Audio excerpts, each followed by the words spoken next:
oddiy Spark'lar, Gentra'lar, Cobalt'larda AA nomerlar, PPP nomerlar.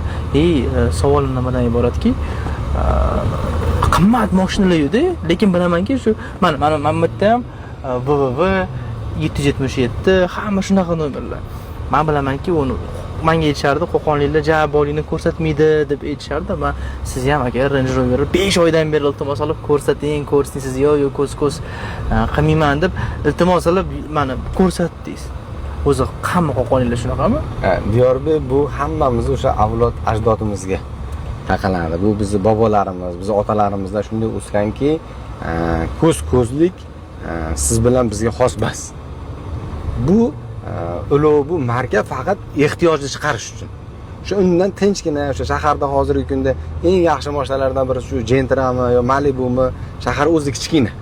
Xotirjam borib kelib, ishini qilib yurgan odam bizdaqangi odamdan juda ko'p.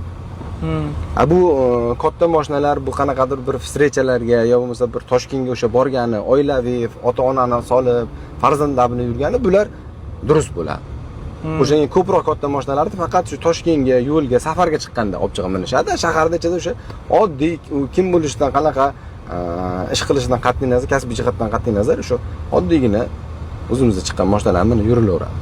O'zim Gentra'da ko'p yurasiz. O'zimiz ham Gentra'da ko'p yuramiz.